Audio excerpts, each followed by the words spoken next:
Recently, we updated the Sunday Keys app with a brand new Tonic pad player experience. You folks have been loving it, and it does make it even easier to glue together the sound of your band. But there's something that we missed. I didn't actually realize it until I was using this feature live at church. This actually asks a little bit something more of you as you're preparing. And trust me, I know that you weren't asking for more in your workflow as you prep, but if you push through this and understand it, make it a part of how you think as you do your sound design in prep, the results are going to be worth it. Let me show you what I mean. So as a thought experiment, let's say that I'm preparing for a worship service and I already have my sort of go-to ready for anything patch inside of my set list.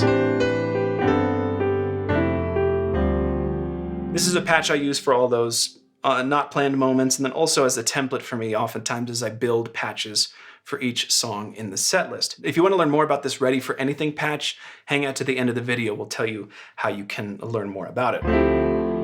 This is just the clean audio out from Sunday Keys, by the way. We're just recording the screen. That's what that red dot means. There's no post-production applied. This is just pure Sunday Keys sound library. That's what you're getting right here. So I've got some pads over here to the right, 3 different layered pads.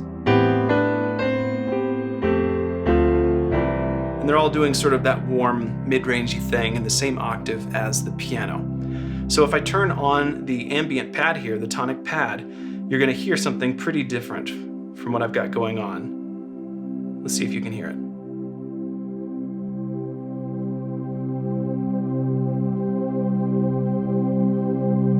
There's a higher octave coming in on top, and I'll open up the pad player interface.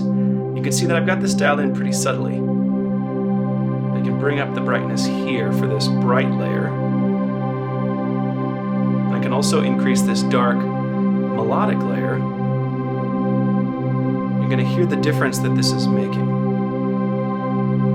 You might be thinking to yourself, okay, cool, the Tonic pad sounds slightly different than the pads that David's playing. What's your point? This is the point. What I've realized, the thing that we missed, that we didn't think about as we were putting out this new feature, is that with this new functionality in the Tonic pad, you almost have to think of it like its own instrument, something that you have to play, or at least that you have to intentionally tell it what to play. You have to sort of give it direction. In the past, the Tonic pad had 12 presets. Warm, dark, bright, organ, and it was just about like what tone of pad do you want, and then the performance was baked in. But that's not the case in the new version of the Tonic pad. When I turn it on, of course we have lots of factory presets which we can access here, and those do kind of generally describe the character of the pad. So this is a brighter one. And you can see it has some layers like pad bright, 2 layers of those. But the thing that's really important that you have to pay attention now that you didn't have to pay attention to before was these voicing options. So each layer has its own tone, which is the left side, and there's all sorts of different layer options to choose from. But then within that, you can choose from a variety of voices. And this describes not the sound itself, but what notes or what part of the frequency spectrum the pad is going to play. So if I wanted to, I could choose high for these two instead of mid. And that's going to shift them up an octave, so they're playing a higher 1 and 5.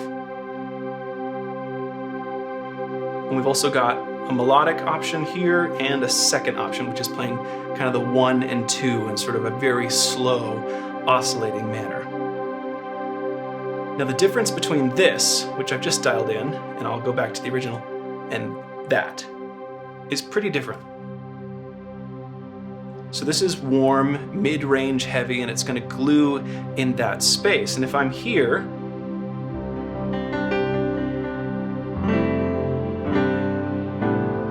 playing very similar notes, then I'm sort of doubling myself in a way. Now I could use this, since the Tonic pad is filling the mid-range, as an opportunity to step up and open position here.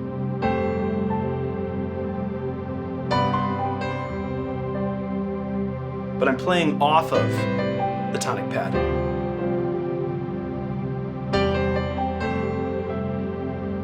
Or I can go back in and repeat those modifications from a moment ago and shift the voice of the Tonic pad itself by changing the voice high option there for those 2 layers. And now I can come down here into close position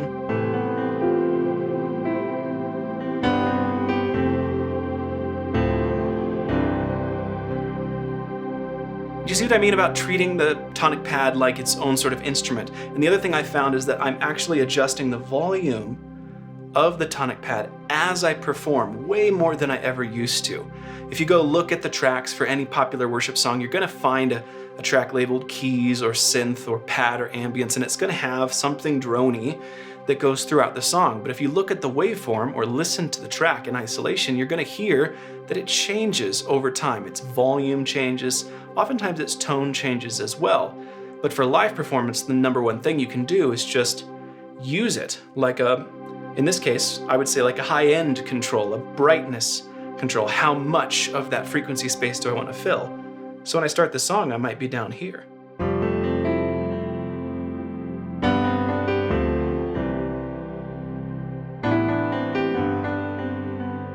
And then as we build, I might bump it all the way up so that when I get all in,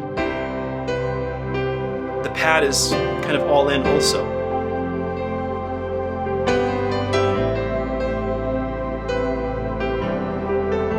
Hear the difference when I take that out?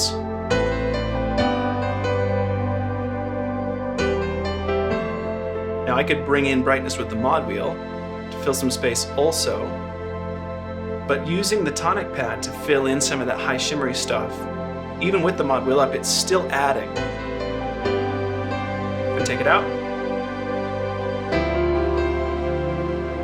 back in, you hear that difference? It's just that bit of glue, that bit of polish, and finding the right level of that tonic pad ambience throughout your song instead of just being something that's set statically is a skill that I'm starting to figure out how to build into my workflow. Thinking about it during preparation, practice at home, playing around with that during rehearsal, and then being consistent when I'm actually playing during church so that I'm providing the right amount of glue across different moments. So I'm gonna go ahead and patch lock this here so that it starts on. And let's go ahead and duplicate this patch. We're getting to the second song in our set list now. And I'll just rename this to be Song 2. Let's go to the key of G. Bring the volume of the pad back up so we can hear it. Okay, so I've talked about this mid-range space, filling the high-end space. Now let's go and I want to show you another option here. You can take something like this. We'll go to dark just to see what we get.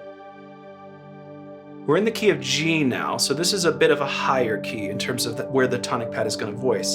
So what you can do is take these voices down to low and hear the difference that that makes. Now this has a fifth in it, so it's quite strong, sort of drony. Some of these different layers will have the fifth and some of them won't. One that we just introduced as a part of our Easter update was this one called Rumbler. And I'm a huge fan of this. This is just a low one. Hear how this sounds. There that is, that's nice. So this is not nearly as bright. It's gonna leave room not just in the high end, but even in the mid-range as well. So now I can play in G. Play with different layers. And because the pad doesn't have tons of high frequency content or higher notes, it really does disappear based on what you're playing. But then if I chill out or go up here,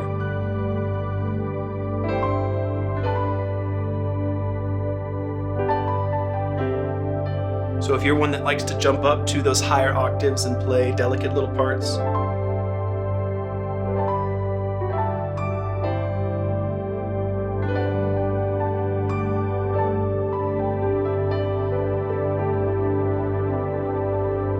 and then the other thing that I'll show you here is we're filling this low end space. Now let's take something, take these layers out. So you can hear that rumbler option. Let's take something and leave space right in the middle. I'll show you what I mean. Oftentimes I'll go to the texture category for layers here. Let's pull in this rewind guitar. The voices for some of the textures are a bit more varied and interesting. So you'll find that they don't necessarily correspond to that just like octave range paradigm. So you can have swells, a low shimmer, constant, sparkles, or minor key. I'm gonna pick sparkles. Hear what that sounds like. So it's happening up in the high range, but it's not this persistent shimmery sort of thing like some of those other high voicings have. So this leaves a good bit of space for me, in my opinion, if I were gonna maybe just play pads for a while.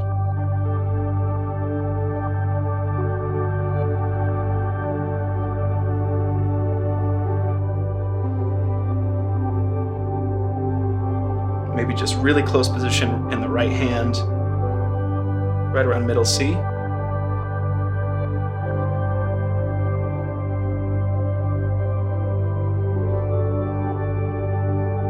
And the tonic pad really is sort of playing alongside of me, accompanying me in this case.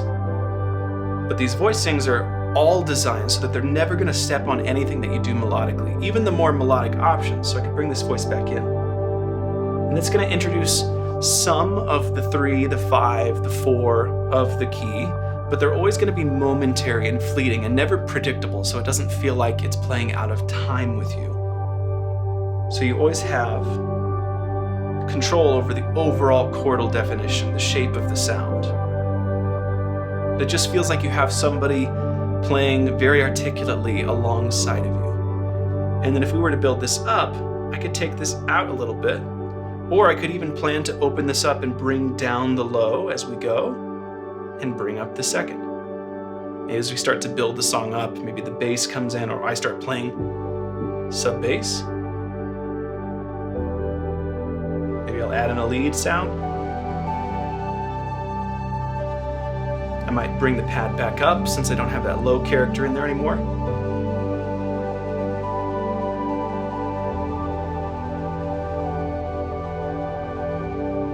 I can bring in my big piano, octave and delay.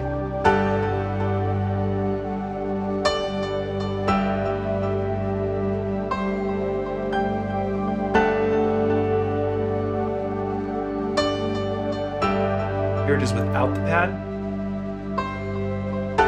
You hear that giant difference in the amount of space that's filled?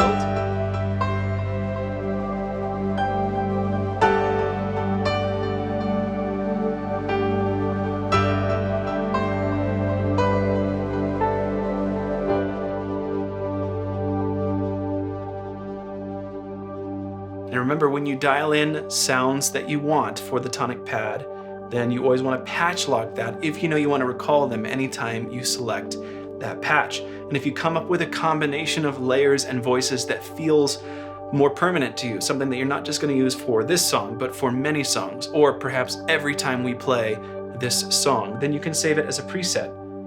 So I would just say this is kind of low and high. And then I hit save, and then I can always go to my user presets in the user library instead of the factory presets to get at those. So when you dial something in and you want to be able to get back to it very easily, save it as a preset. That kind of takes it out of the set list and into your library, so it's easy for you to recall at any time. Now, the last thing about the tonic pad player, so you have to sort of approach this as something that's playing alongside of you. So it's important to think about the voices, the mix of the layers, and then also to be comfortable writing the volume of the tonic pad itself, not just throughout your service, but even for specific moments of songs. You heard how drastic of an impact it can make when I bring that tonic pad in or out of a given moment in the song. The last thing I'll say is that it's so exciting to me that because of this refresh of the tonic pad, we're now able to deliver new tonic pad presets in every monthly Sunday Keys update. So if you have an active Sunday Keys license, at least once a month we're delivering new presets and new layers and voices to go along with those presets. So over time, the flexibility available to you in the tonic pad is going to continue to go up. Now, like I said at the beginning of the video, I'm using my Ready for Anything patch as sort of the basis for the live key stuff that I'm playing today. We'll put a shared setlist link in the description so you can open that setlist in your Sunday Keys app if you'd like that Ready for Anything patch. And I shot a full video breaking down that patch, all the nuts and bolts, all of the theory and technique that went into making it flexible, useful, and truly, I think, ready for anything. So go watch that video if you haven't already. If you've been exploring the tonic pad, I'd love to hear from you what your favorite layers, voices, and presets are. So please do leave a comment and let us know how you're using the tonic pad. If there's something that it's not able to do that you'd like to see it be able to do, or specific voices you'd like to see us add in future monthly updates, the comments are a great way to let us know about that as well. If you like what we're doing, be sure to subscribe to the channel so you don't miss our next video. Hit the like button so that more people see this one. And if you really want to do us a favor, consider sharing this video with a keys player or worship leader that you think would benefit from it. Thanks for supporting us. It means a lot. Grace and peace. Have a great day.